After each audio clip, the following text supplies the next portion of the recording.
Good evening and welcome to the regular scheduled meeting of the Dayton Board of Selectmen, February 8th, 2023 at 6 p.m.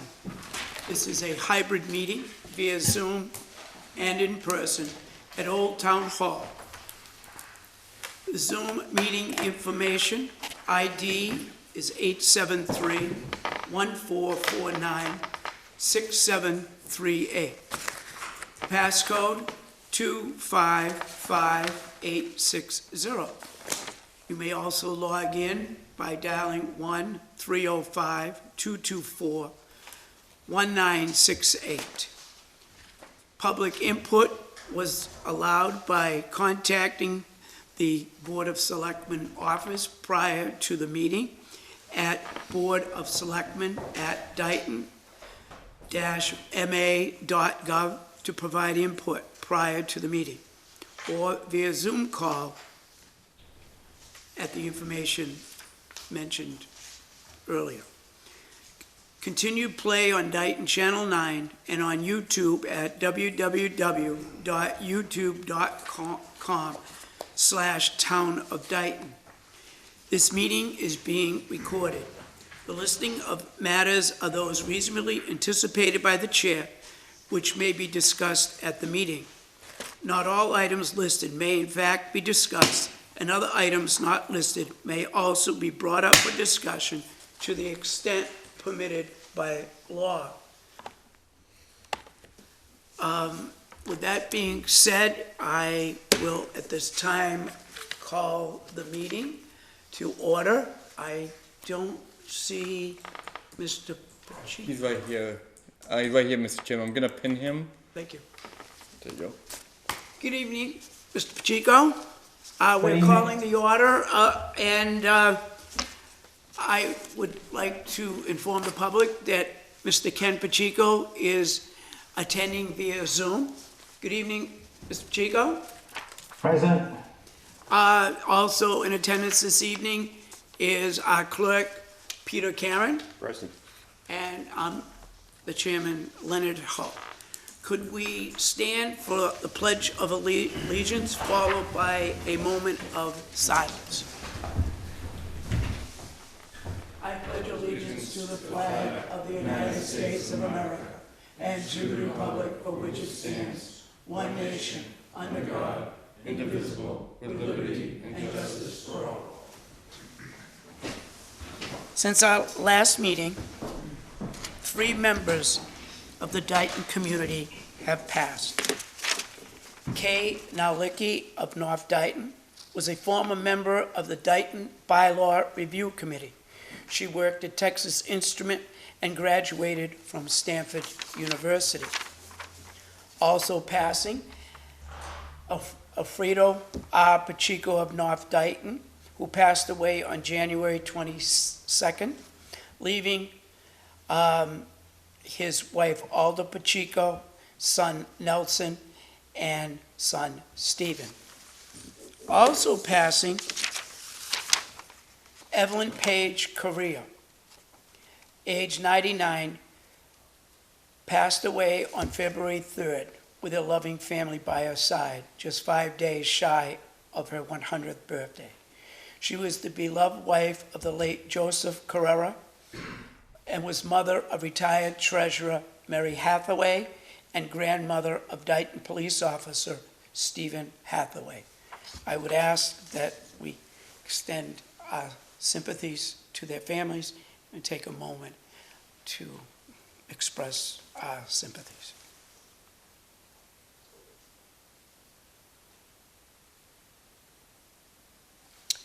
Thank you. The first item on the agenda this evening is a public hearing on the application for a new liquor license. It was a continuation of a discussion we held earlier or at our last meeting in regards to Dave's Fast Mart Incorporated, doing business as Dave's Fast Mart 420 Somerset Avenue. Since it is a public hearing, I will entertain a motion to open the public hearing. I make that motion. I will entertain a second. Could you, Mr. I'll Pacheco? second that motion. Thank you, Mr. Chairman. Thank you. All those in favor, Mr. Karen? Aye. Mr. Pacheco? Aye. Chairman Hull is an aye. Mr. Mullen, in regards to the liquor license, I believe at the last meeting, there was concern that the materials necessary for approval of this license were not part of the packet. This evening, everything is in order? Yeah, yes, everything's in order. Like for the last 2 weeks, the completed query forms and the financial statements have been like in the selectman's office for review. As I mentioned, everything is in order, and I do recommend approval. Thank you. Since it is a public hearing, I will entertain input from anyone in the public who may have either comment of support or some concerns about issuing this license.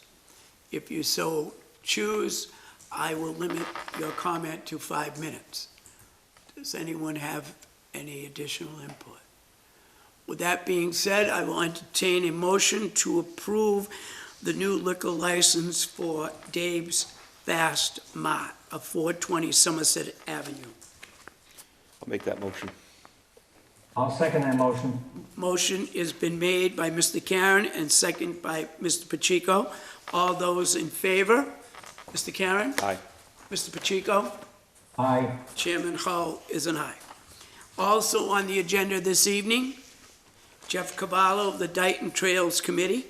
Mr. Cavallo, could you come up to the podium, please?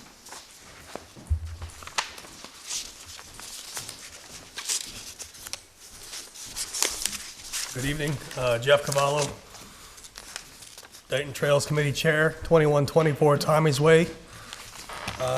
So this evening, coming before you to request that the Trails Committee dedicate a bench, park bench that we installed at the bus turnaround on 138, which is a trail on the south end of Dayton, to a Mr. Ralph Edward Cox.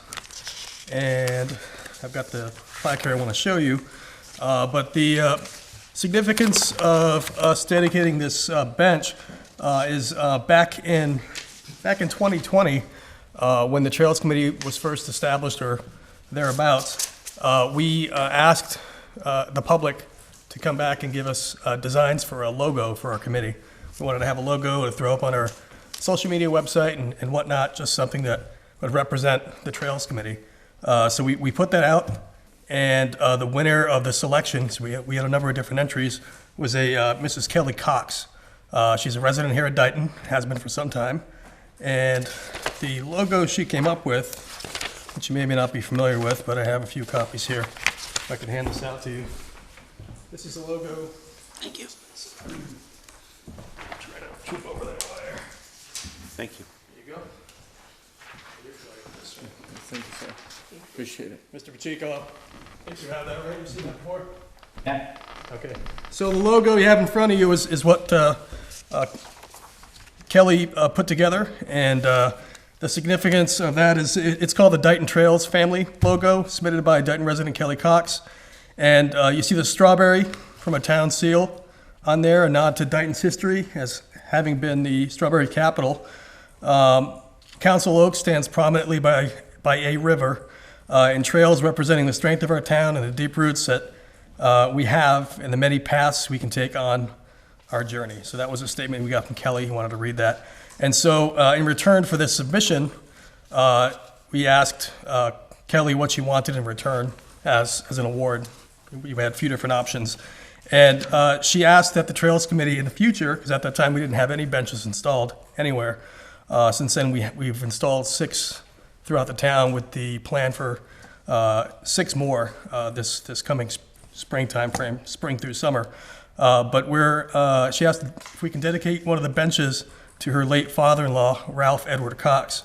And some background, Mr. Cox was a Dayton resident who raised 6 children here and would be proud that his family decided to stay in this town and raise their family here as well. So that's the background. This is the plaque we intend to install. I don't know if you're familiar with the benches we put in town, but it's 2x4 pressure treated with concrete bases. I don't have a picture with me here today, but the intent is to take that plaque and install it on the very top.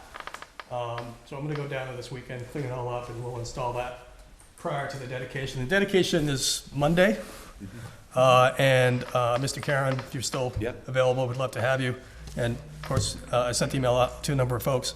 And Chairman Hall, if you're available too, it's 3 p.m. is the time we're scheduling right now. We need to just confirm that with Kelly and her family. But it's going to be just a small, quick ceremony. We'll reveal the plaque installed on the bench, take some pictures, so it'll be pretty neat. But that's the plan. Mr. Fowler, Yes, sir. thank you for all that you and your committee have done to help connect Dayton to Taunton, and I believe this trail goes all the way to Somerset. Eventually, yes. It's in the works with DCR, and we're doing connections, or proposing connections behind the town hall here. And you mentioned 138, where exactly will this dedication be? At the Somerset Dayton town line, if you drive down 138, right now it's a nameless trail. We'll be coming to you again in the future to propose a name for that trail. Matter of fact, if you Google it, you'll see the name. Chief Tanapanum Trail is what we want to call it. But if you drive down 138 southbound, heading towards Somerset, right before you get over this, right at the Somerset town line, there's a bus turnaround. Right. It's a clearing right there. Okay. So Troop 45G did some maintenance a few weeks ago with the help of Mr. Tom Ferry to help alleviate some of the water, mud issues there. So it's a little better, but if you're coming down, make sure you wear muck boots. Do not wear sneakers or flip-flops or anything you don't want to get wet or muddy, because no matter what, it'll still likely be muddy in some spots. So just be prepared. Thank you very much for the warning. Thank you. Mr. Pacheco, any questions, comments? No, I have no questions. Mr. Karen? No, I think it's a great idea, and congratulations to the Coxes for putting this together. With that being said, I will entertain a motion to approve the park bench and dedication in honor of Mr. Ralph Cox. I make that motion. I'll second that motion. Motion made by Selectman Karen, second by Selectman Pacheco. All those in favor? Mr. Karen? Aye. Mr. Pacheco? Aye. Chairman Hull is an aye. Thank you Thank you very very much. much. Sure. Don't want to lose that. Before I enter into the discussion of the next item on the agenda, this evening there will be a presentation in regards to the library building project. I will entertain questions and input from the public following the presentation, as well as questions and input from the members of the Board of Selectmen. Many people in the community have expressed concerns and the desire for this project to go through. I think it's very important as we move forward through the approval process that there be full transparency. That the public also, as we go through the process, has the opportunity to weigh in, so that when we get to town meeting, we're not having a long debate about this project. With that being said, this evening, in regards to public input, I'm sorry, I will allow 5 minutes time for members of the community to express or ask questions about the project. With that being said, this evening, Mr. Ron O'Connor, co-chair of the Library Building Committee, along with Holly Robinson of Granite City Partners and our town administrator, Mike Mullen, will open with a PowerPoint presentation. I would ask that we refrain from questions until the PowerPoint is completed. Thank you. That's fine. Thank you, Mr. Chairman. Thank you. I hope folks can hear me.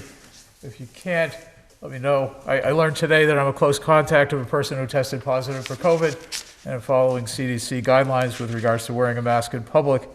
I meet all the criteria for wearing a mask in public and not having to quarantine.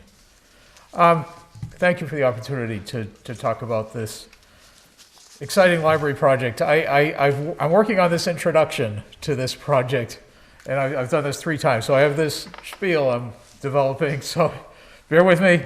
In 1910, the town acquired a piece of land on Main Street to build the Carnegie Library. In 2022, the town acquired a piece of town history to provide a new home for the library. As you know, Smith Memorial Hall was built in 1889. Just 5 years later, the Dighton Free Library was created with $100 worth of books from the Commonwealth. A year after that, in 1895, the Dighton Annual Town Meeting appropriated $25 for the town for a room in this building for the Dighton Free Library. It's that space that now houses, according to Building Commissioner Aguirre, that now houses the restrooms, but that was the place where the Free Library was in the 1890s before the 1910 Carnegie Library was built. So I like to think back to those first library trustees elected in 1895, Dwight Lane, Edward Lincoln, and Reverend William Thurn. I trust that they were visionaries. And so I imagine, and so I have a little bit creative fiction here, but I imagine them sitting in that library and knowing that 2 miles down the road was Smith Memorial Hall, and thinking, someday the library will have a building as grand as that building down there. And if you accept my, this dream or this imagination that I have for those 3 men as trustees, I think what we're working today towards is fulfilling that dream. And we start with a small room here. We have the library building, the Carnegie building. And now we have the opportunity to move the library into that grand building. I mean, I look at that building, every time I look at it, I see a library.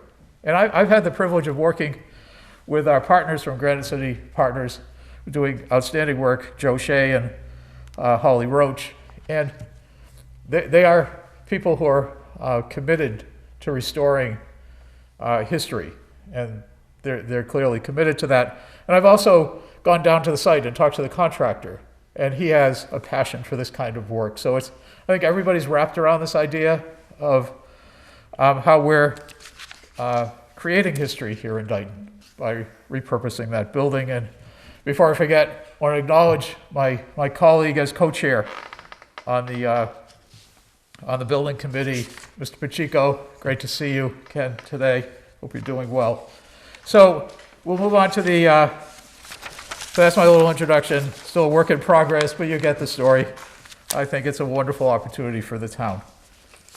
So the second slide, at the June 1st, 2022 meeting, the town and building committee projected costs for the project to be approximately $2 million, which includes acquisition of the building and improvements to the building, significantly less than the prior project on the table, renovation and expansion of the Carnegie building. So the breakdown of this is that $790,000 was received in ARPA funding, which was used to purchase the building. $150,000 was appropriated from capital stabilization approved at the annual town meeting. $200,000 from a state earmark initiated by town administrator and library director and secured by the legislative delegation is another important part of the funding for this project. So the exterior renovations have begun to replace the existing shingles with historic red cedar shingles. Blown-in insulation is being installed as the siding work is completed. Soffit fascia and other building elements will be replaced or restored. These activities will help to restore the building exterior, weatherproof the building, and increase energy efficiency and protect the building for further use. These renovations are funded through the capital stabilization allocation and the state budget line item. Next slide, so the exterior renovations, we have photos here of the new shingles. So progress is already happening. As when I met with the contractor, they were just beginning this work, and it's really shaping up nicely. So these are photos of that work, of restoring the building with red cedar shingles. So finally, I just want to walk through the funding allocation, how we're distributing the money in the budget. So the total of those resources that I identified was about $1.1 million. That includes expenses for the labor and work, including acquisition of the building and construction contract, have brought a budget balance based on the January 17th, 2023 updates and proposed anticipated work approved to the Library Building Committee. I'm reading notes here, I should not be reading notes. So the message here is you look at this, and I know many of you can't see this if you're in the room, but after these allocations in the budget, we're left with $47,793 in uncommitted funds at this point. I thank you again for the opportunity to provide this overview. It's now my pleasure to introduce Holly Roach from Granite City Partners to take this presentation the rest of the way. So thank you all very much. Thank you.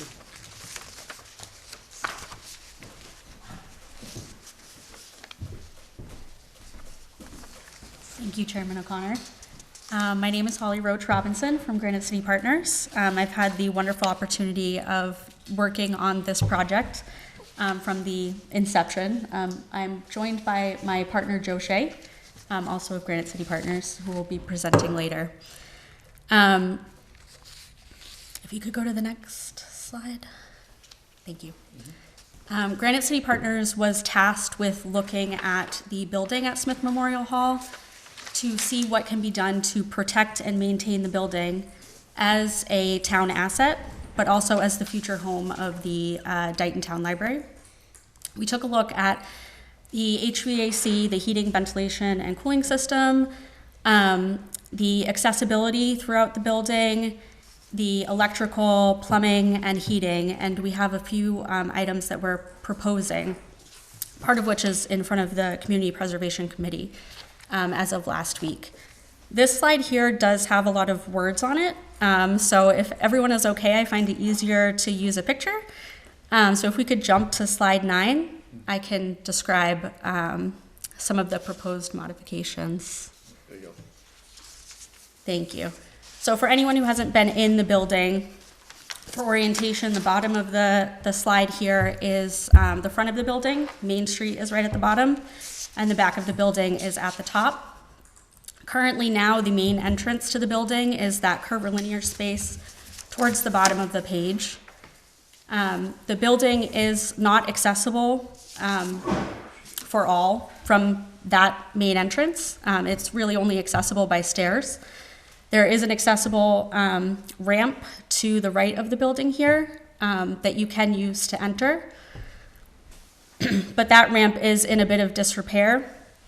And the ramp also is right up next to the building. So when you open the windows that open outward, there is a safety hazard there. So we are proposing renovating the ramp outside and moving it so that you can enter the main curvilinear space of the building from that front entrance. And then that entrance to the right of the building would remain as a staff entrance, and that would be accessible by stairs. As you enter that curvilinear space, there is a stairwell that is not original to the building, and it takes up quite a bit of room in that room. So we are proposing to frame and cover over that stairwell to make the space more efficient, and also just to limit access to the basement. The basement really should not be accessible at this time until future modifications are made. Shouldn't be accessible by the public at this time. As you walk into the room, or as you walk into the building through that main front entrance, you walk into a main assembly area. And then towards the front of you is that stage right at the back of the room. That stage is now only accessible by stairs. So we are, it might be easier if you go to the next slide. Picture? Yeah, thank you. We are proposing to add in an accessible ramp so that people with mobility impairment will be able to access the stage area. And the stage area will also be accessed by stairs. We're proposing to reconfigure an area that is right to the left of the stage here, in between what is called the craft room or workspace and the children's room on this figure. There are 2 bathrooms in there, and there is another stairwell that is original to the building, but again, it is not safe, so we are proposing to cover over that stairwell as well. That will help us reconfigure the space there to create a family accessible bathroom. We are also proposing to raise the floor in the craft room workspace. Currently, that's a kitchen area. The height of the ceiling does allow us to do that, and that would make that space more accessible for people with mobility impairment. It would bring the floor level to the same as the stage. So instead of having to access the craft room area by stairs, you'd be able to just walk across one level space.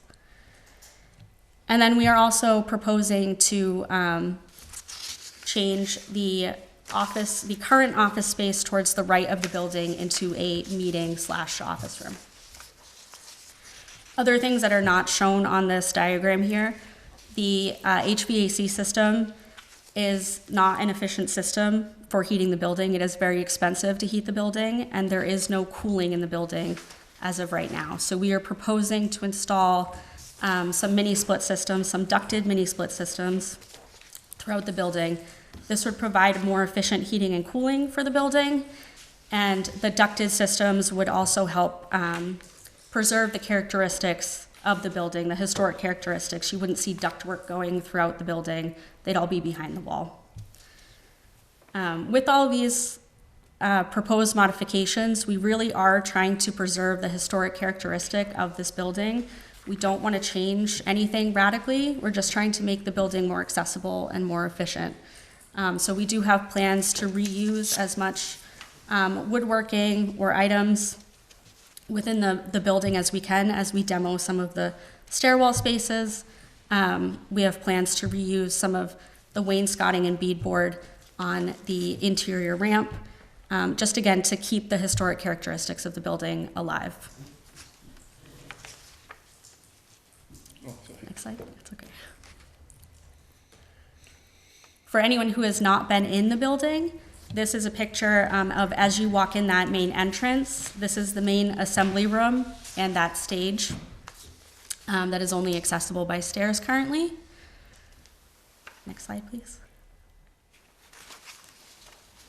And then the photos here, the photo to the left shows the kitchen space that is currently only accessible by stairs going down from the stage area. And then the photo to the right shows the kitchen area.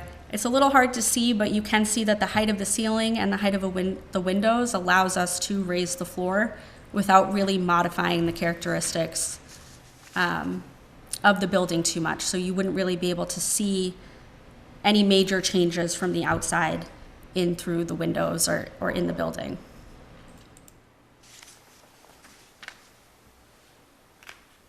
And with that, my business partner, Joe Shea, is going to go over the budget breakdown.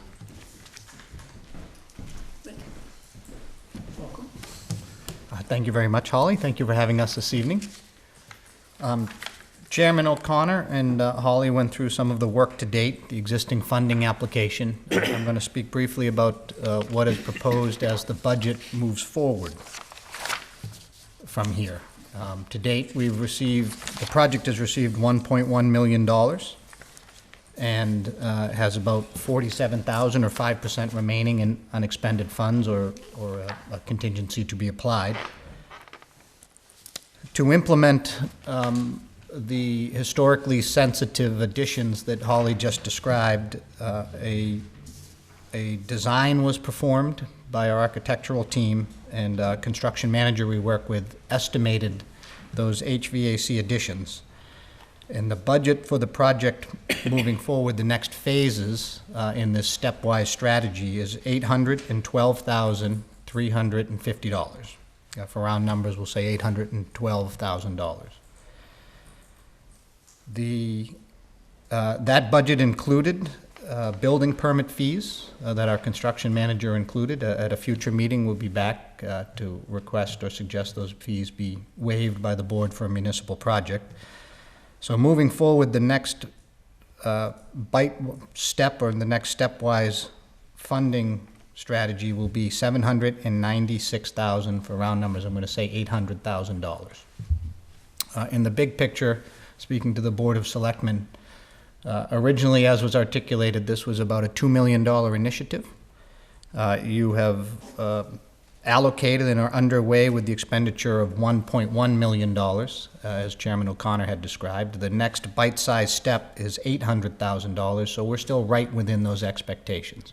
1.1 million plus 800,000 is 1.9 million. So we've eliminated a number of unknowns when we acquired the building and got into it. And I'm actually quite proud to say we're still right on target for the original initiative.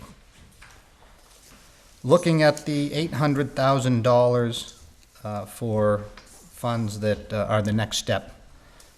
Community preservation funding application for $323,000 was submitted last week by the Library Building Committee. I'll get into a few details of that number. The committee is also still pursuing a Mass Cultural Council Facilities Fund grant for $200,000, a library transforming community grant for $20,000.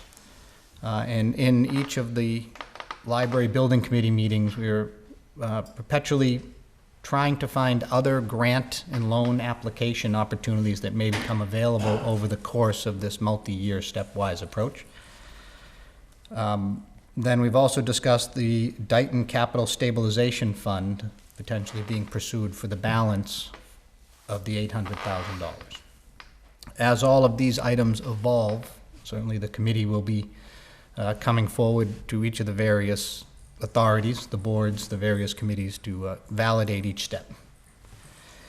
One item I want to be clear on is, although we were at $1.9 million as a total project budget, an item that is still advancing and is not included in these numbers is our furniture, fixtures, and equipment. Everything we're talking about today is to restore the building and rehabilitate the building to really the historical asset it could be. We have the library's vision in mind, but these numbers do not include the FF&E, or furniture, fixtures, and equipment for the library. That would be part of another future request. Michael, you can go to the next slide. Within the packet that is online is a breakdown of the $812,000 that our construction management team pulled together. A majority of that cost is general contracting and HVAC hard costs to preserve the building that you've procured. Within the community preservation application that was submitted, there's actually a 7-page version of this cost estimate. So we've rolled it up to be concise for this evening. But a significant amount of work has gone into understanding that building, finding efficient systems, finding ways to make sure that that building gets restored and modernized while honoring its history, honoring its prestige, honoring everything that Ron so eloquently described about the building. And we really feel we found that strategy. Following the cost estimating, the next step will be to continue to look for non-local Dayton funding and using what we have been able to accumulate as tools in this funding process to proceed. With that, I'm going to hand the presentation to Michael. So no, thank you. Like I mean, when we first began talking about this project and the potential, of making the project a reality and bringing it to fruition last year, we really placed an imperative on trying to identify and secure actually a non-local Dayton funding to make the project a reality. So ever since then, in the last 10 months, we've been diligent. We've been successful in efforts. To use non-local funding to bring the library project to fruition. Just examples of this. As we mentioned, last June and July, the town spent $790,000 in ARPA funds, which were non-local funding for building acquisition.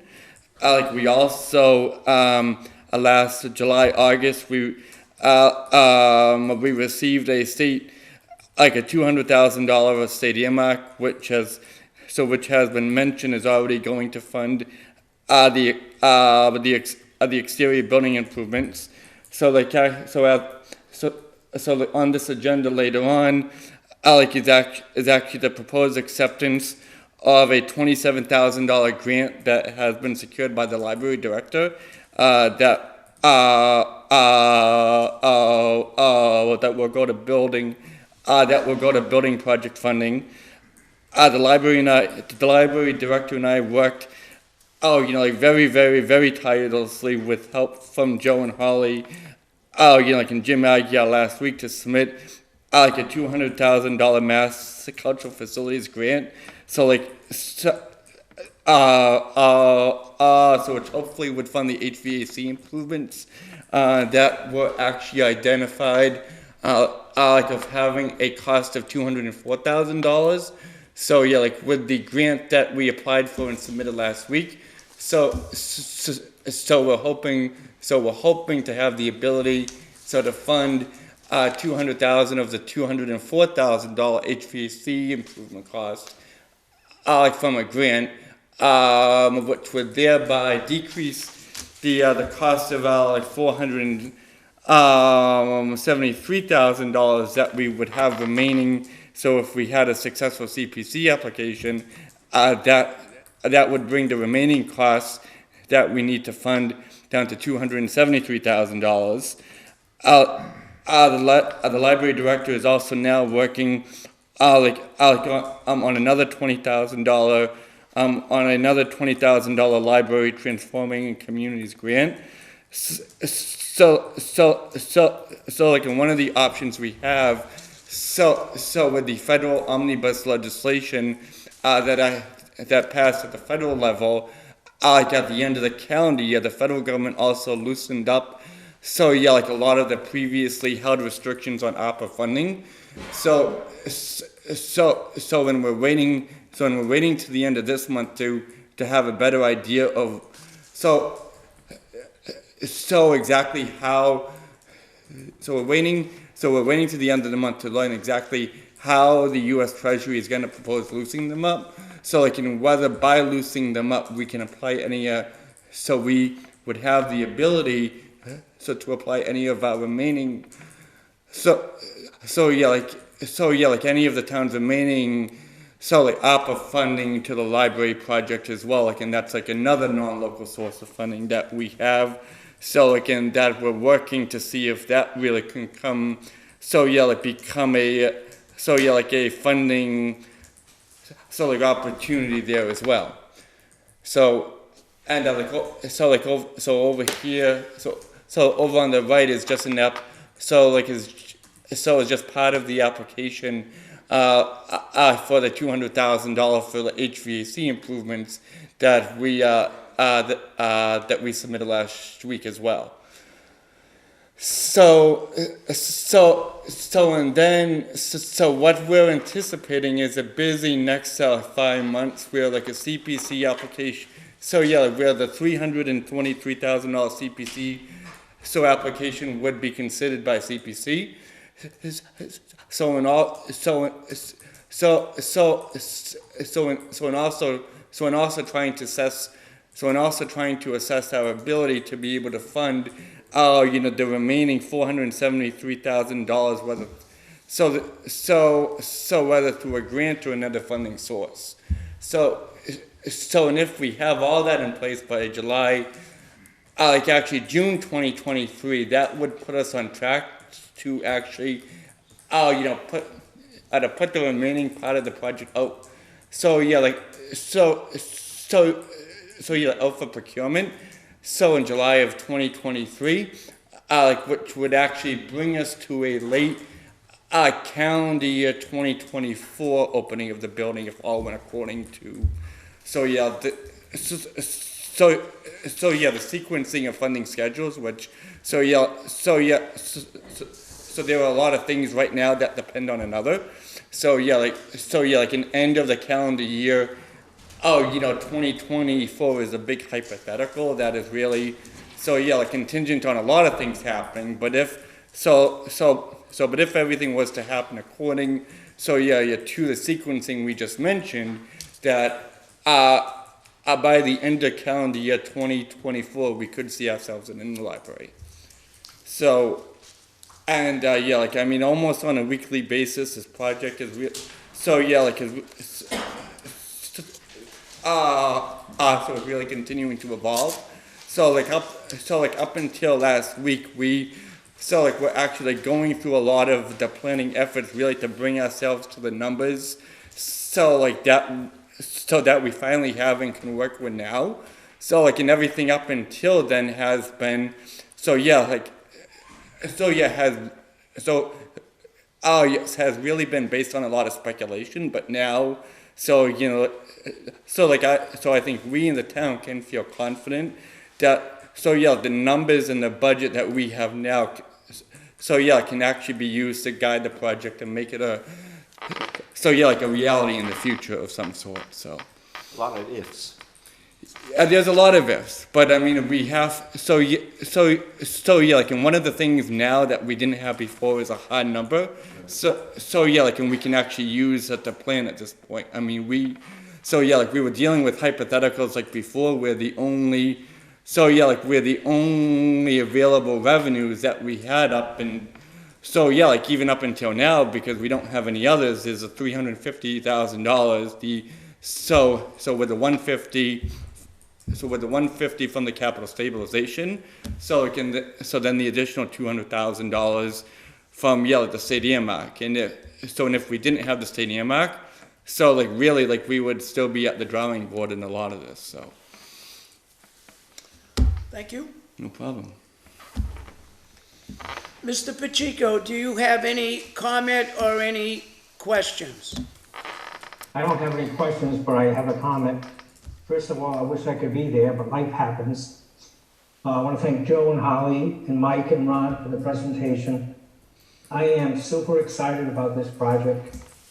As many of us know, there's a neighboring town that is adding on to their library, happens to be my former hometown, for the cost of $18 million. The state will be giving them $6 million, and the town's residents have to come up with the other $12 million. We have a great opportunity in this town to have a new library in a very historic building that we're going to preserve the look of the building inside, and we're going to have a new library, and this library is going to be around for the next 50 years. I may be back here in 50 years to have a new presentation asking for more money, but right now, this is a great opportunity for this town, and I support this project 100%. Thank you. Mr. Karen?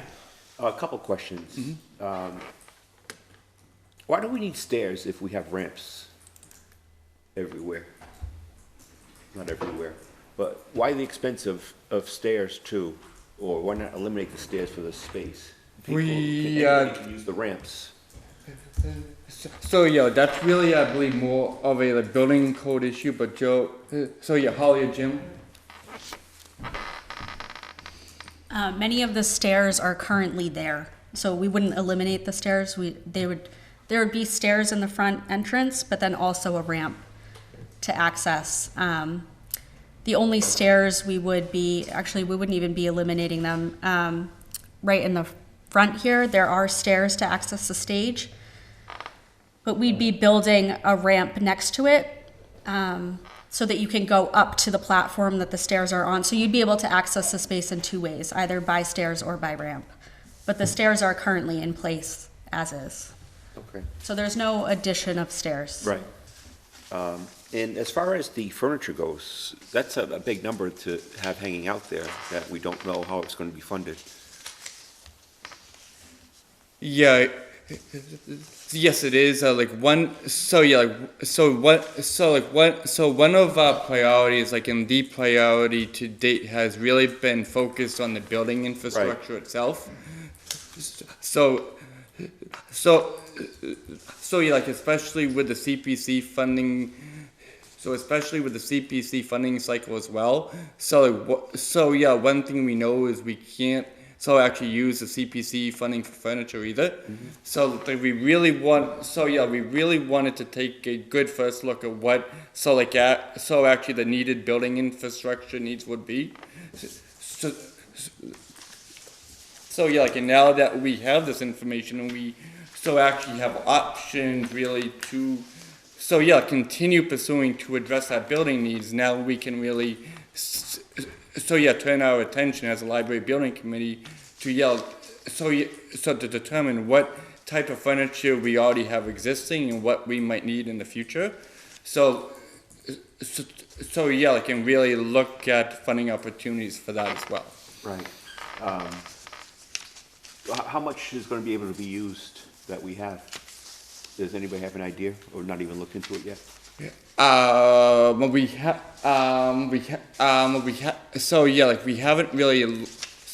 haven't really looked at that yet. Like, we've been so focused on the building at this point that, Okay. yeah. Like I had said earlier, that's a lot of ifs. What if they don't work? We're going to be left with a library that we can't finish or can't afford to finish. We do have the availability of existing revenues that, in addition to the grants that we're trying to pursue as well. At some point we do still have an $800,000 building that the town from the June 2022 town meeting did indicate that they want to see as a library, so that's what we're trying to pursue now. Okay. That's it, Mr. Chairman. Thank you. I do have a lot of questions. And I'm going to break it up into two parts. Phase one, I think that's the easy part. And I want to start by saying, Holly, Mr. Shea, Mr. Aguirre, thank you for managing phase one fiscally soundly and doing what you needed to do to meet your goals and your timelines. I do have a question, Mr. Aguirre, and this question is something that I was asked by members in the community.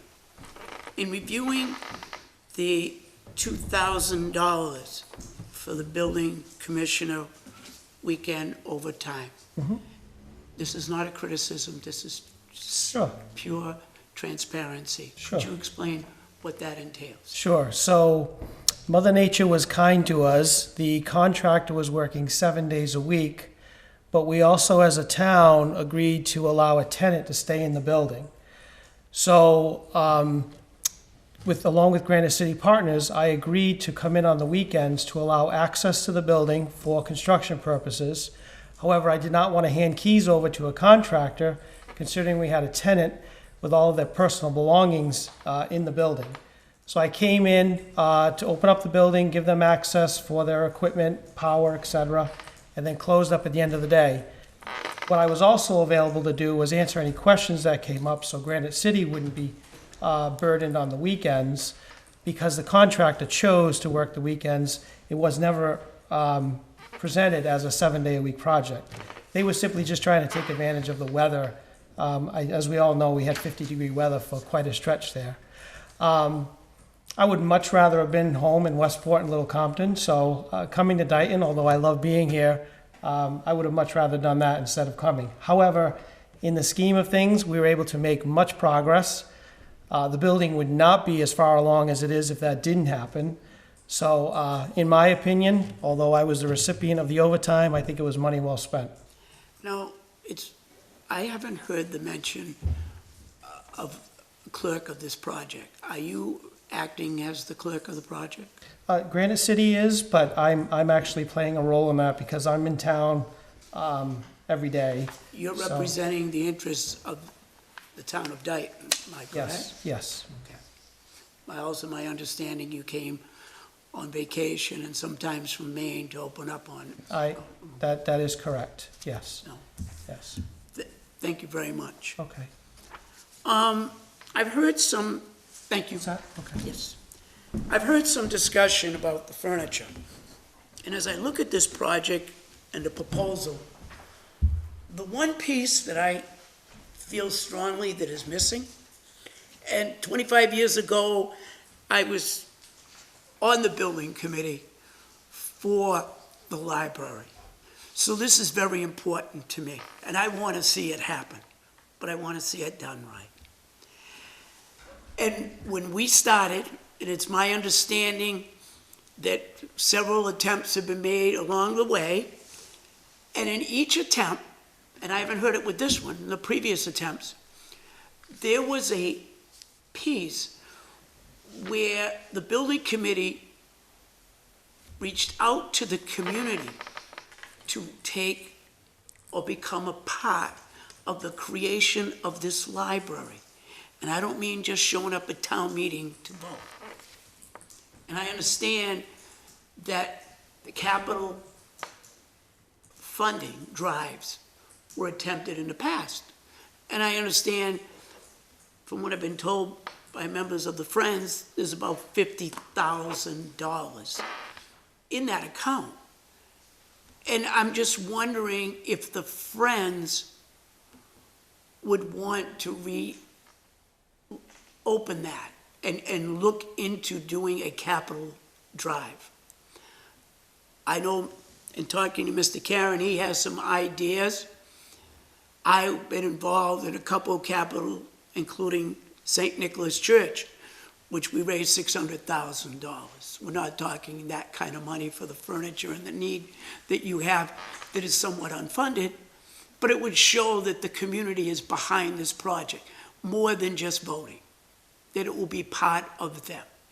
And there are ways in capital to say thank you for those people who contribute, whether it be businesses, whether it be Mr. Karen's idea of selling bricks where people can donate what they can afford to have their name or memorialize someone on a brick. That would also raise additional funding, but it would take care of a need that I haven't heard a funding source that can be earmarked through grants for that. And Mr. Mullen mentioned CPC is not allowed to use funding for the furniture. I think it's possible. You know, I know a church in Taunton that raised $85,000 in a week. If the people really believe in their library and they believe in their community, we have 8,100 people in this community. So I think it's somewhat doable. Mr. O'Connor.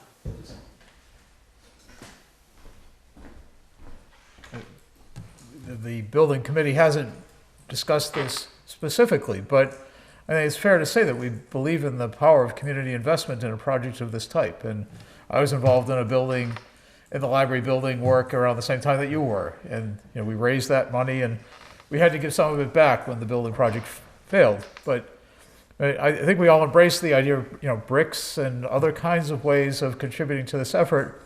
In fact, I think an important step, and again, the building committee hasn't acted on this, but we want to get the building into a place where we can invite the community into it to see what a marvelous work has been done. And I think that's an important way of getting the kind of investment that you're talking about. I certainly, as co-chair, believe in that as a resource. And just to be clear, it's not something we certainly have dismissed. We believe that can make an important contribution. I think the timing is an issue more than desire to do it. We see that successful in other places. Benches named after an individual, the bricks idea. There are many of these kinds of things that we see as feasible. But I think we've got to get the building into a place where the exterior, the interior are in place to do that. No. So, Thank you. okay, thank you.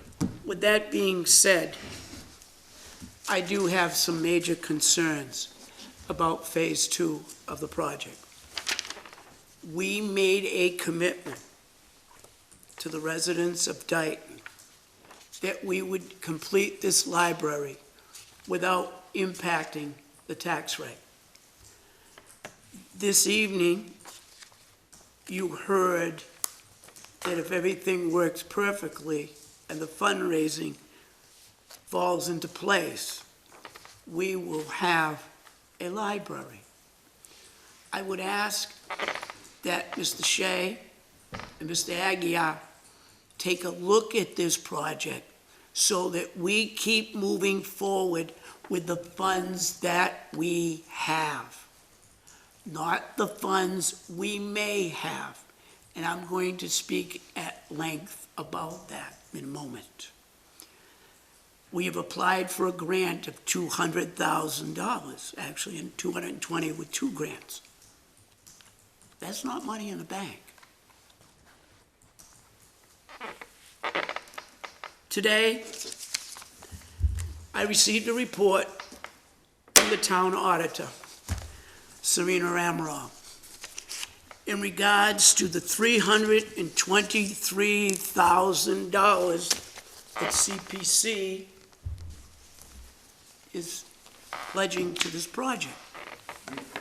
And as I look at their balance sheet, I see an expenditure available balance of $282,893.57. And then I look at their revenue ledger for fiscal 2023, $89,618.41. And I'm not sure if that money is already in the bank or is going to be coming in the bank. So that gives a total of $372,511.98 total, cash. Subtract $323,000, leaves a balance in CPC of $49,511. But as I look at the expenditure ledger, I see several items that are in that total that are already earmarked for other projects. Those earmarks, I believe, correct me if I'm wrong, were voted at town meeting to earmark those funds for the particular projects. Example, preservation of vital records, $50,000. Balance remaining $50,000. Pleasant Street boat ramp, $48,200. I know I was at town meeting when the town residents voted, earmark that money for that particular project. I have questions about the CPC numbers. Okay. And if we can support that without, one, going against the votes that it were taking in previous town meetings, and also the actual availability of cash. Mr. Mullin first, and then Mr. Smith. Thank you. Yeah, the expenditure ledger documentation of $282,000, as you mentioned, Mr. Chairman, that is a ledger, that is a ledger of the already approved CPC. That is a ledger for the already approved CPC funding projects. So in that $282,000, that is already applied. So like in taking out of the available CPC budget funds right here. So the existing available revenue that the town has in the entire CPC is actually $329,000 available in the $329,000 available in the unreserved undesignated fund balance. We have an additional $53,000 available in the open space. Like an open space funding availability. We have another $23,000 available like in historic resources, which can also be used to actually help fund the library, the 207 Main Street project as well. We have an additional $38,000 in community housing as well. And then when you look at the revenue year-to-date column, over on the right, that actually shows the revenue replenishments that have happened already to date in this fiscal year. And that is part of the revenue that was not only projected at town meeting, but also represents the state. So it also represents the state CPC share contribution as well. Now, with that being said, you mentioned open space, $53,000. That Yep. can be transferred. No, that's only strictly for, that's only strictly for for open space projects. So when we get to, just as an example, the $323,000 submission for the library project, what the available resources would be to fund that project would be the $329,346 plus the $23,300 and $76.87. So that is at this point in time in FY23. The existing available funding to fund the library CPC application now. However, when we get to the beginning of the next,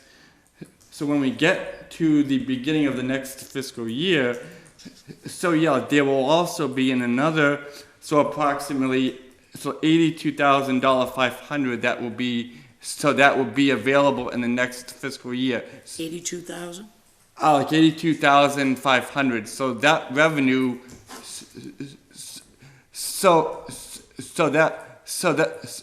that revenue automatically replenishes. So at the beginning of every year. Mr. Smith, oh yes, come on up, come on up. Just to recap. No, thank you. So Administrator Mullen is correct that the bottom line numbers that you're seeing are reflecting what's available. So the projects that have had allocations from town meeting are not considered in that bottom balance. So what you're seeing is a true figure. The money that we do see come in, 10% every year goes to each open space, housing, historic, and that can't leave that category. It can only be used for those purposes. So you're always gonna have, typically it's in the neighborhood of $12,500 per category, and then we have 5% that goes towards our administrative costs. So there is a little bit of money from the overall funds that we take in up through the surcharge that get dispersed according to that. I just want to make one thing abundantly clear, that the CPC has not pledged a penny to anything yet because we have not met yet. Our meeting is being held next Thursday on the 16th. We have not discussed this application as a committee, nor voted on it. Oh, I'm sorry, I have a So two. I just want to make sure It that. says 2/1/23, I thought. Well, that's what, they started the process with us in the beginning of, January, and then the application of was January. submitted on February 1st. correct. So I think that's, that timeline reflects when they gave us their application for Yes. eligibility, which we have accepted. And then on February 16th, we'll be reviewing and discussing the application for funding. So we haven't met on this particular project as of yet. Could you come before us at the next meeting and give us a review of where you will stand regarding this project and funding it? Absolutely. You know, because you have so much coming in. You're earmarking $323,000. You know, my question would be, what other projects are in the pipeline? What will your balance be? Oh, I think we're all very aware of that situation. And I want to reassure you, we were having this meeting tonight, I wanted questions answered, I had questions. This isn't an attack on you or the CPC. I know I may have made you a little uncomfortable, I apologize for that. But I want to get everything out, so the rumors, the inaccuracies, the truth is out, so people get to see where we're at. And while we're waiting for these grants, you know, beside the capital stabilization and you, what does that give Mr. Shea and Mr. Aguirre so they can continue this project? So we're not stopped. And that's where I'm coming from when I ask these questions. Yeah, like I said, we're gonna meet as a committee next Thursday. It's a public meeting. I talked to Administrator Mullen about potentially moving it here because we had a pretty good turnout just on the application for eligibility. So we'd like to move it to this building as opposed to prime time, so we can facilitate some of these same questions that you're gonna hear tonight. That way we can make an informed decision on how we approach it. One question that I do have that you had brought up earlier, that kind of relates to all of this. And again, it's a grant, so we don't know if we're gonna get it, but the $200,000 from cultural, Yes, that sir. would be applied to HVAC. Yes. That would reflect the ask from the CPC, not the ask from the capital stabilization, correct? I get that we can't count on it, but So yeah, like I believe the HVAC ask was in both places because, so yeah, like applying for the grant and, so like in obtaining the grant, there was no guarantee. right. Now, So it was in both places. with that being said, in regards to the HVAC, has there been any conversations with Massachusetts, you know, the government, the state, in regards to any grants because Yes. energy? Yeah, like we did. So yeah, like we do. Like Dayton is a green community, so like we did pursue like that opportunity, but because we we haven't, number one, owned the building for a length of time, but also we don't actually have all the utility bills from the building as well. So going back the better part of the last 5 years. So yeah, we don't really have that ability to apply for that funding right now. No, thank you. So, just to clarify, and it's gonna come, I think it will come up again next week. Yep. So that the 323 ask of CBC and the 4 and change ask of capital stabilization, that 200,004 is actually accounted for in both of those figures? Or is it only in the CPC ask? Because that's kind of what I interpreted. Yeah, like I thought it was in both places, but I just want to make sure that's answered accurately. I mean, that's a monumental difference in both categories. So if it shouldn't be in both, right? Because then that would affect your total number.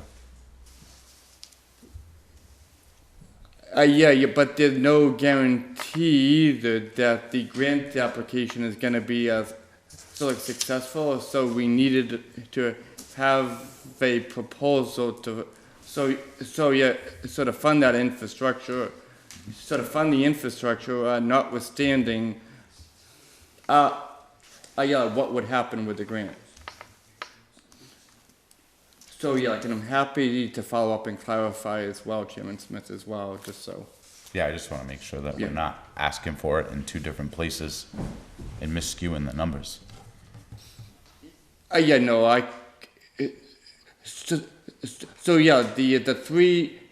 323 request is a real number, Okay. yes. I think I'm misinterpreting, or maybe I'm not asking the right question. The 204,000. Yep. Is that ask is only of the CPC, but there's the potential for the grant. That ask isn't also under capital stabilization. No, it's not. That's It's how not I in 3 interpret- okay, places, no, okay. I think that's your question, it's not in 3 places, no. Okay, so let me ask this question just while we're here, and I'll ask it again next week as well. If CPC chooses to fund the project in its entirety, and we get awarded that grant, does that $200,000 go back into that CPC unreserved fund? Great question. Yeah.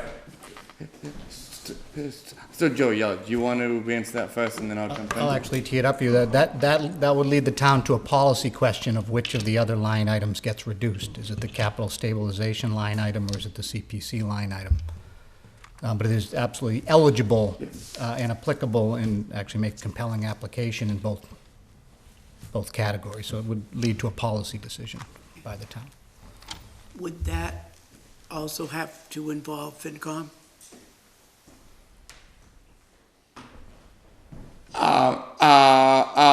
If it involves, if it involves the capital stabilization request, it likely would. Okay, well, thank you.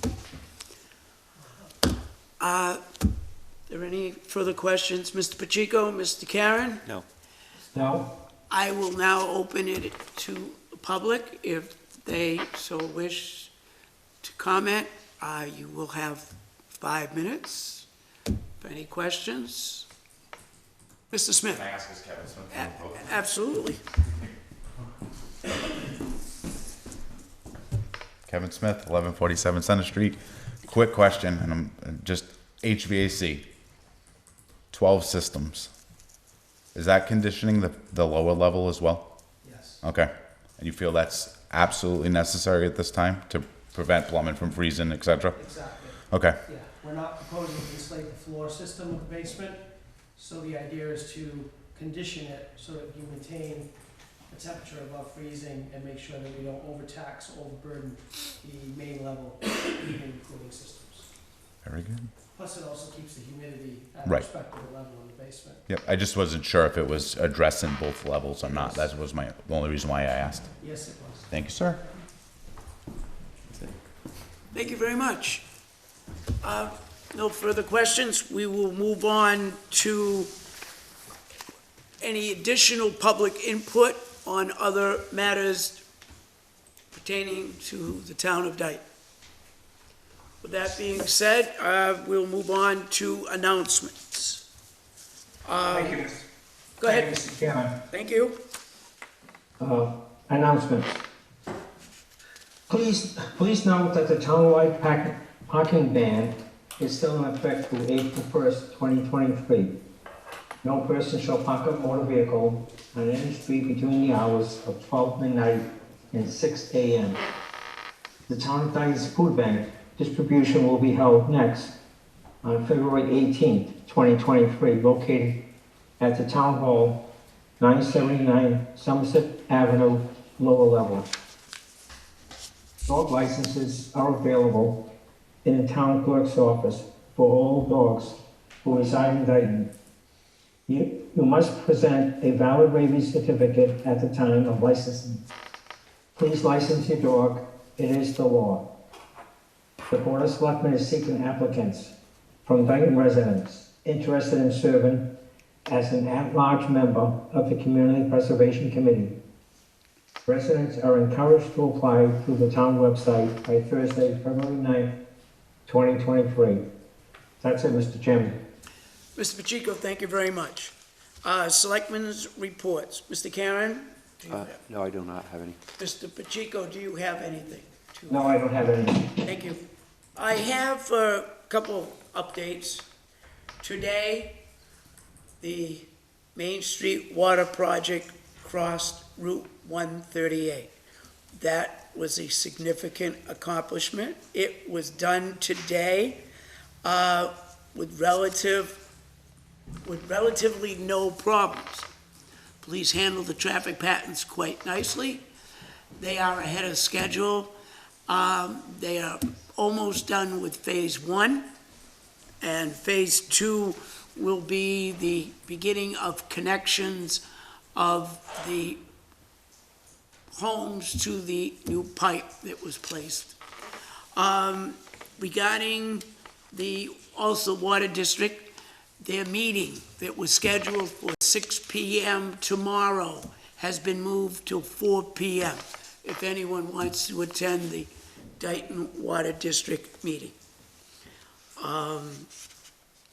In regards to schools, my understanding that the Citizen Financial Advisory Committee of both Dayton and Rehoboth have begun meeting, and their goal is to help create the budget that they will present to FinCom and the Board of Selectmen sometime late March. I have nothing further to add on Selectmen reports at this time. Mr. Mullen. No, thank you. I just have a few quick items. I just want to mention, as we know, we are in full FY24 budget planning mode. The town accountant and I, actually early this week, we began holding departmental budget review meetings. And already this week we've met with the library, the council on aging, and the building department, among others. And I will continue these meetings over the next few weeks through the end of February before we make our initial budget recommendations to both the Selectmen and FinCom in mid-March. So progress is ongoing with that. And also in the last 2 weeks, as we mentioned, we've been dedicating significant time to applying for a few major grants. And I truly want to recognize the efforts. I truly want to recognize the efforts of Library Director Jocelyn Tavares for her work in applying for the $200,000 HVAC grant that we mentioned for 207 Main Street, but also the fire chief for his efforts. And actually earlier this week he applied for a $371,000 grant through FEMA that actually seeks to replace the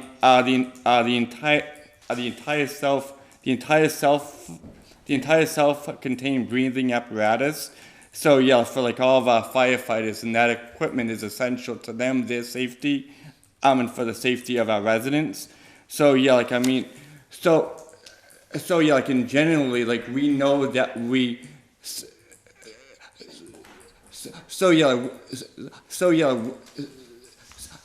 We know as a town we have a lot of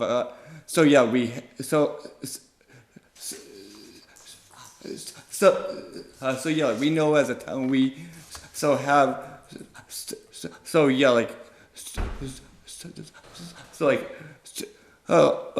hundreds of thousands, in millions, in capital and needs that we can't fund alone. So we need to, we need to be applying for these grants in order to achieve our goals.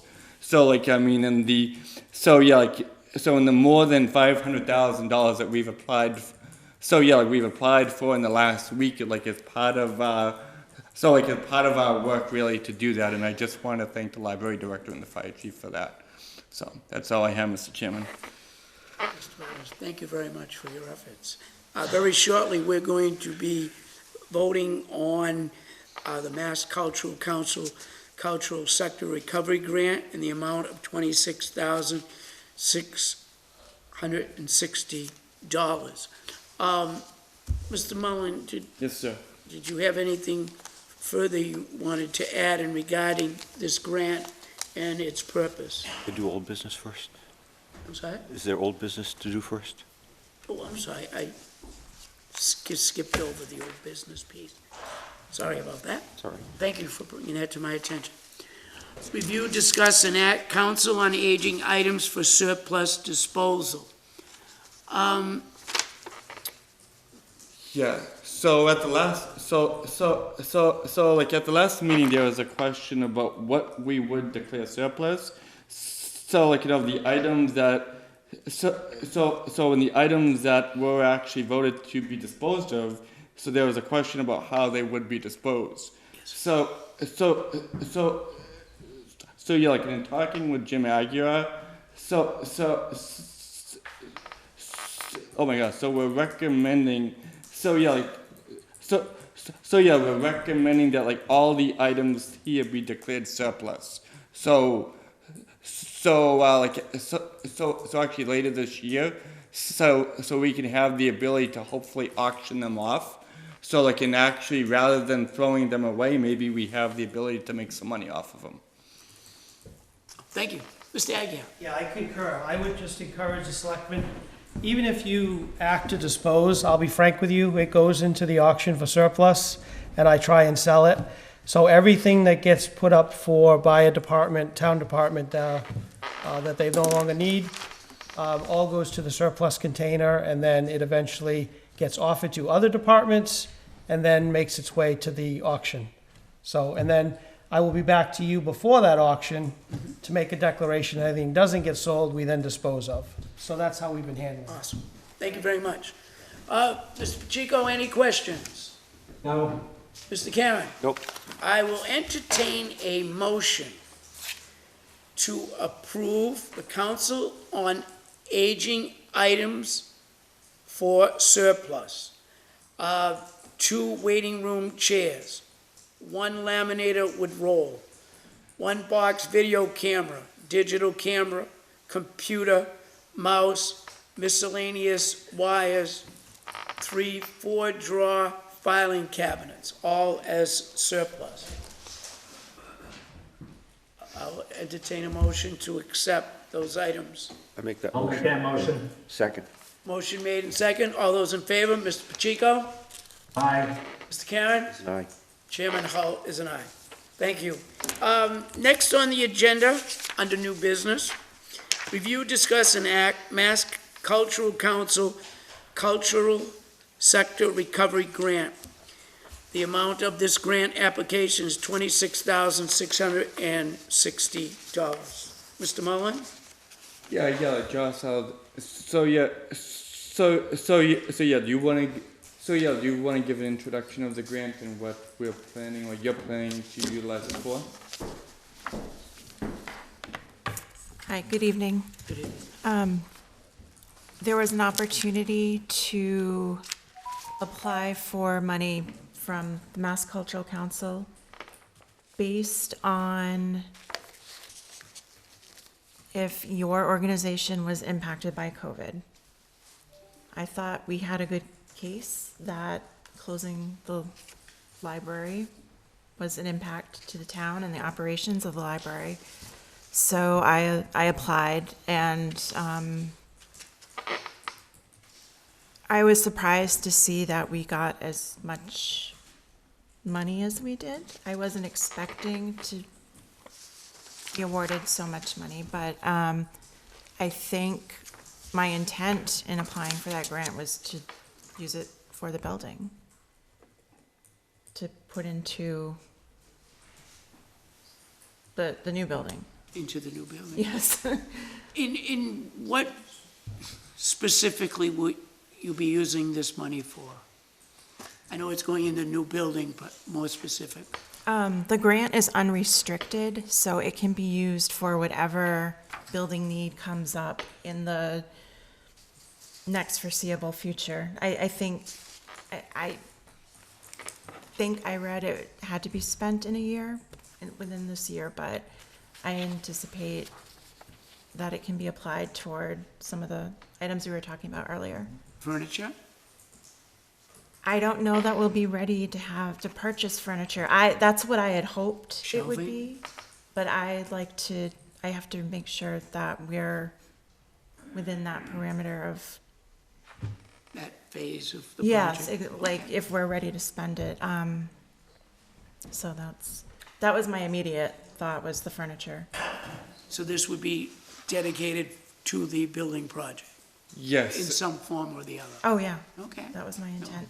excellent. So yeah, like in the available balance that we spoke about earlier of approximately $48,000, that would bring that balance back up to $74,600. So. Excellent. No, thank you very much. Everything was kind of crossing in at once, so we didn't have that No, figured thank you last very week. much. Good job.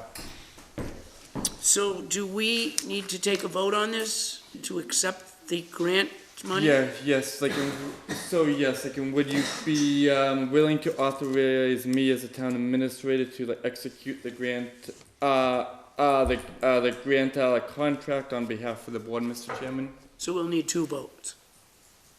One to accept the money and two to authorize you. But yes, like, or you can do both in the same motion too, whatever works. Thank you. I will entertain a motion to accept the Mass Cultural Council Cultural Sector Recovery Grant in the amount of $26,660 and to appoint Town Administrator Mullen to be the signatory, is that correct? Yes, Be yes. the signatory of the contract for this grant. I'll make that motion. Second. Motion made and second. All those in favor? Mr. Pacheco? Aye. Mr. Karen? Aye. Chairman Hull is an aye. Thank you. Next on the agenda, review, discuss, and act a request to appoint Elizabeth Marrera as Board of Health Office Manager. Could I ask that Chairman Mello come to the podium, please?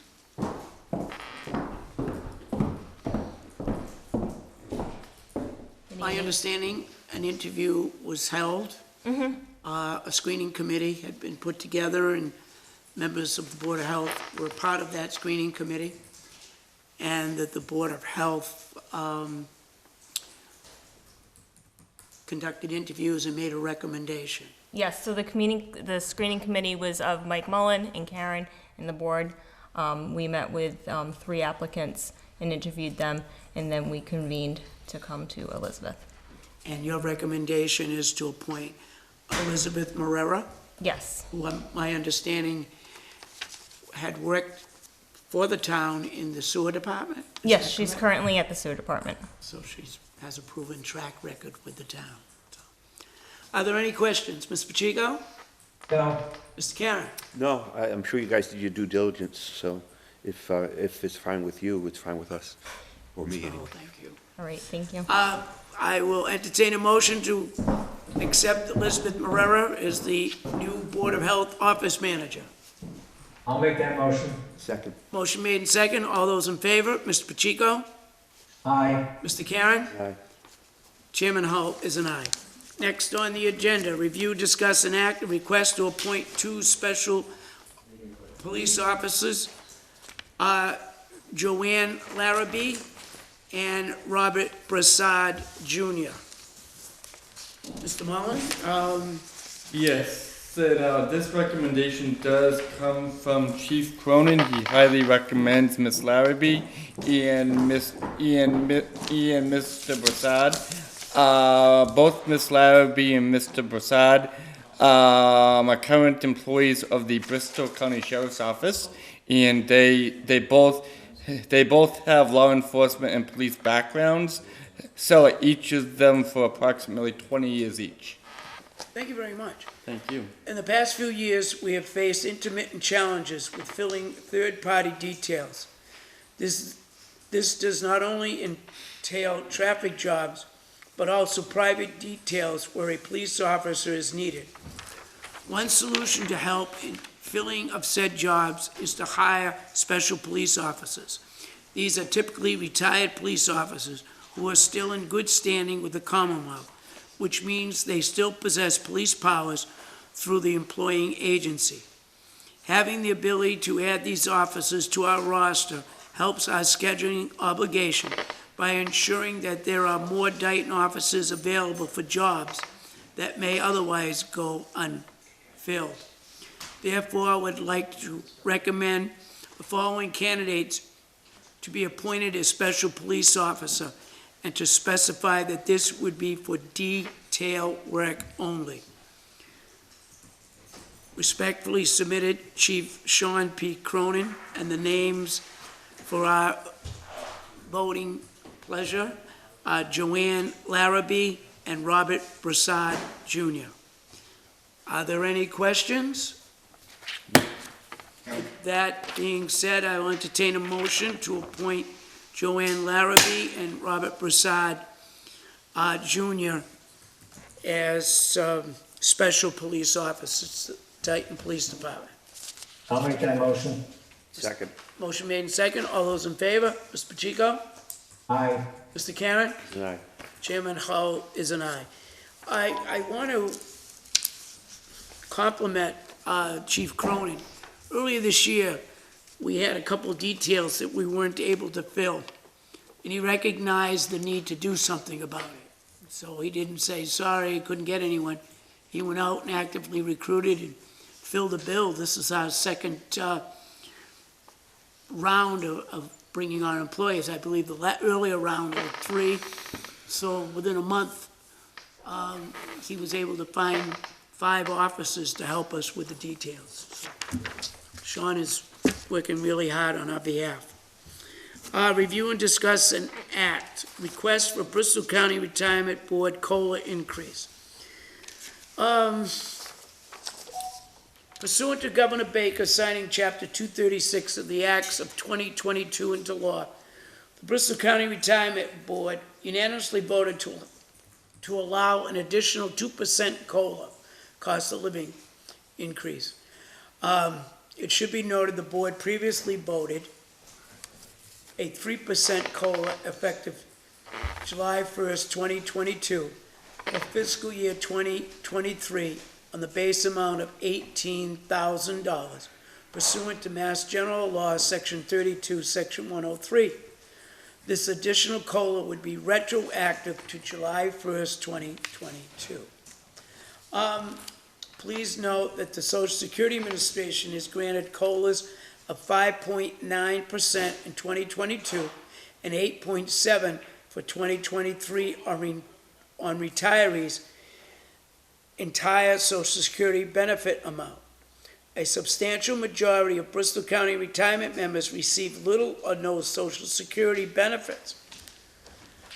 Please notify the Bristol County Retirement Board in writing of the Board of Selectmen vote as soon as possible. The deadline for this vote, June 30th. However, we are respectfully requesting that the vote be taken as soon as possible. Chairman Chris T. Saunders has asked us to take a vote. Now, Mr. Mullen, this is a little bit confusing. I understand. My understanding is this affects very few people in Bristol County. Is that correct? So it would actually affect all the current retirees of the Bristol County retirement system. So and especially those who don't have an ability, or have a very little ability to collect Social Security. And my understanding, this will not impact the taxpayers of the town of Dayton. Yes, you are right. It will have, it will have, no impact at all. Like, we did reach out to the Bristol County Retirement Board to check on any impact, that this increase would have on our FY '23, which is our current year assessment. But we also asked about, the FY '24 assessment as well, and this won't have an impact at all. Thank you. Mr. Pacheco, do you have any questions? No, that was my question, whether or not it's going to impact the taxpayers. So that's been answered. Thank you, Mr. Mullin. No problem. Mr. Karen? No, I think it's great. With that being said, I'll entertain a motion to approve the vote to approve the Bristol County Retirement Board additional 2% COLA for fiscal year 2023. Mr. Pacheco? I'll make that motion. Mr. Karen? Second. Motion made in second. All those in favor? Mr. Pacheco? Aye. Mr. Karen? Aye. Chairman Hull is an aye. Next on the agenda, review, discuss, and act. Transfer station sticker requirements. We need to take 2 votes on this. And the reason being, earlier, we had voted to not require people to get a sticker to place books and textiles in the bins at the transfer station. However, since then, in discussions with solid waste, and in particular with Mr. Aguirre, we were able to work out an agreement where the people who want to donate books, donate clothes, could do so without incurring an expense. And I am aware of a clothing bin outside of the transfer station, and Mr. Mullin worked on an agreement to make it even easier for people to donate books and without even going to a bin outside of the transfer station. Mr. Mullin, could you speak on that? Yeah. So like earlier this week, we spoke with CMRK, who is our new textile and home good recycling provider, and what they actually clarified for us. So through our new program, like the Pink Bag program, they do. So CMRK, they do provide the same type of textile and clothing pickup. So at the curbside at people's homes, and what they've also agreed to do. So they've also agreed to pick up books at the curbside, or at people's homes as well. So in order to dispose of any clothes, books, or any old irons, or any household items, I don't have any idea why I just actually thought of irons, because I go to the dry cleaners, but they do offer that ability to to offer that service at the home of residence. So one thing over the last few weeks, we've been very diligent about getting that new information out, into the hands of our residents. We've already posted the new information on our website. We've also posted on social media. So it's our expectation in the next. So what we expect 3 to 4 weeks, we're going to do a town mailing as well. All of our residents, regardless if they tune in here, So like if they tune into social media on our, so like or on our website, so they're gonna have all this information on a card. And they're gonna know how they have the ability to do this from, so yeah, really the comfort of their own home. But for this purpose, one of the concerns when we were talking about the bins up at the transfer station,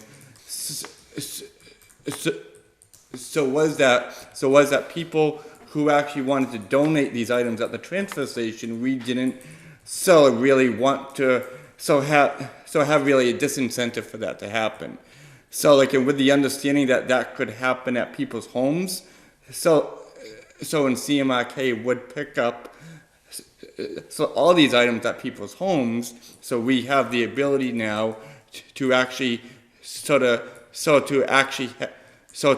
require a sticker for all things at the transfer station, which will streamline. So yeah, like with the checking in of the vehicles and other things, make the process easier. Thank you.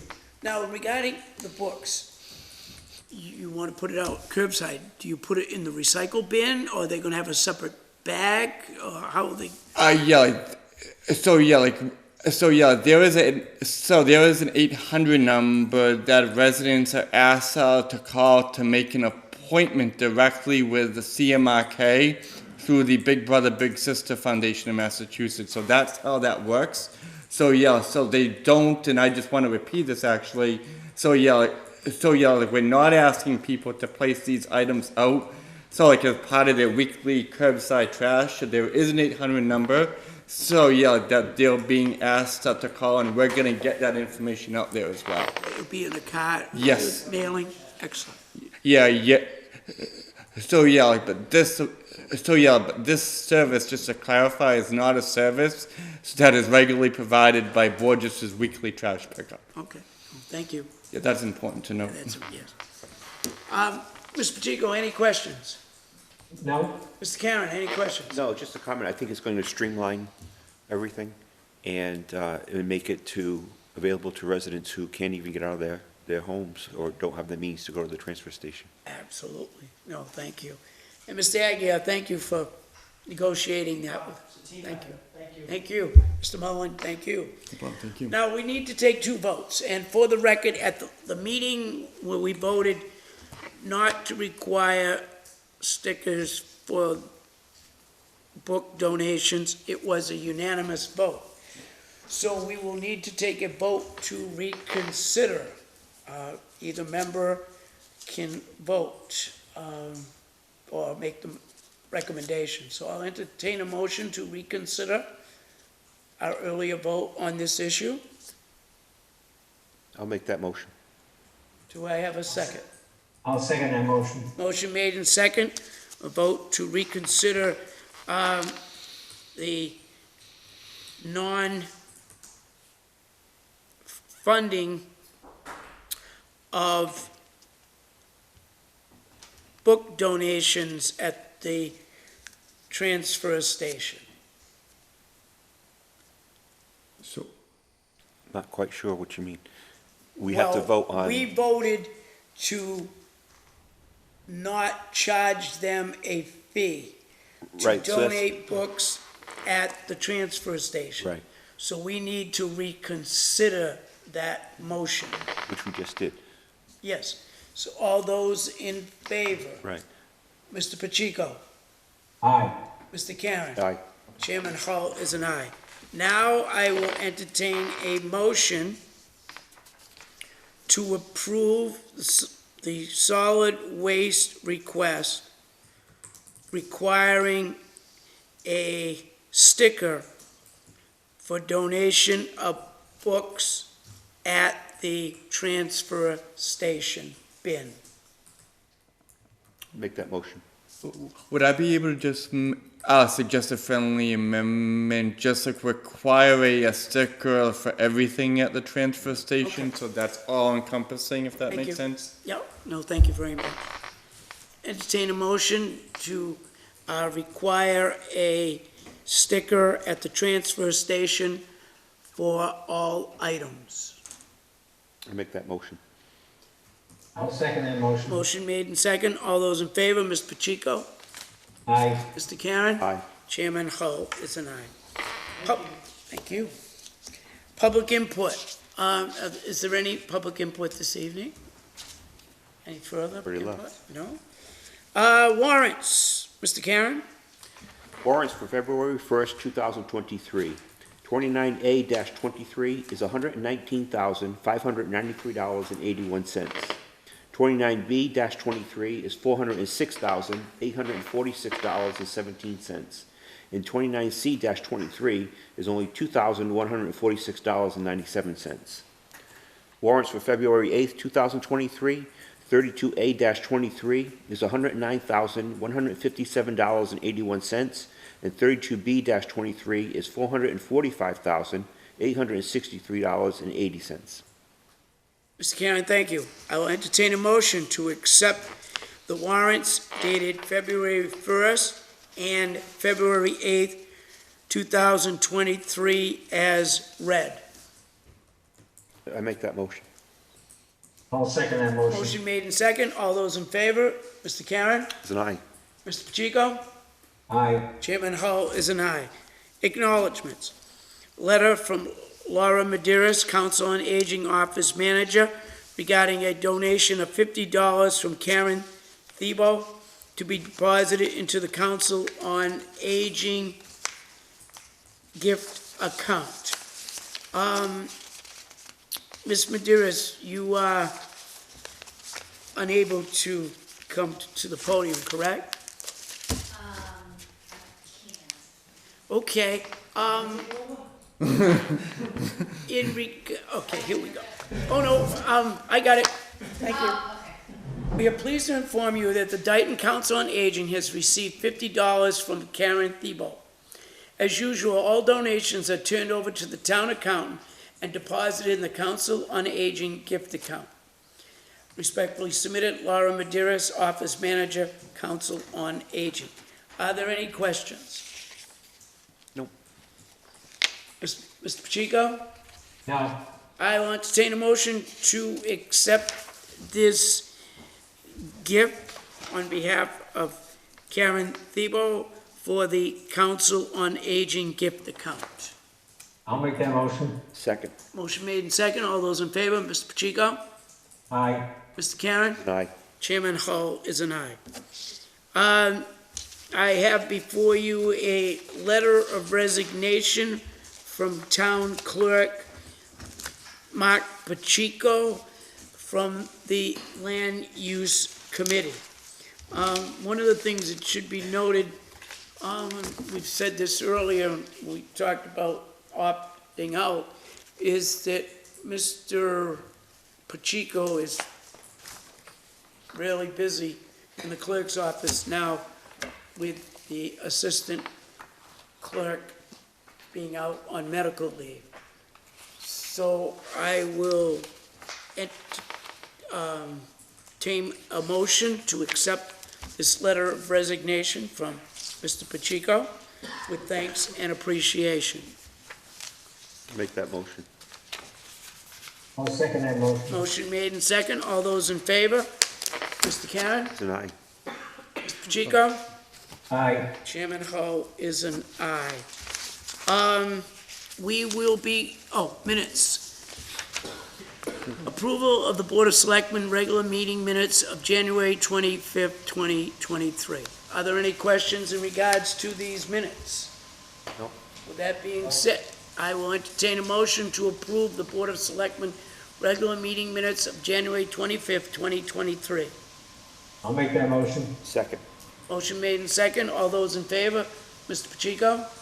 Aye. Mr. Karen? An aye. Chairman Hull is an aye. There will be a need for an executive session. We will not be returning from that executive session. Under Massachusetts General Laws, Chapter 30A, Section 21A2, to conduct strategy sessions in preparation for negotiations with non-union personnel, or to conduct collective bargaining sessions or contract negotiations with non-union personnel. A, Library Director. per Mass General Law, Chapter 78, Section 34. Also, under Massachusetts General Law, Chapter 38, Section 21A3, to discuss strategy with respect to collective bargaining or litigation if an open meeting may have a detrimental effect on the bargaining or litigating position of the public body, and the chair so declares. I so declare. In regards to Dayton Town Clerical Union. Also, under Massachusetts General Law, Chapter 38, Section 21A7, to comply with or act under the authority of any general or special law or federal grant and aid requirements. We will also be approving executive session minutes of the January 25th, 2023 meeting. I will entertain a motion to enter into executive session. Make that motion. I'll second that motion. Motion made by Mr. Karen, second by Mr. Pacheco. All those in favor, Mr. Karen? Aye. Mr. Pacheco? Aye. Chairman Hull is an aye. I want to thank all of you for your participation this evening, and have a good night. See you later, Jim.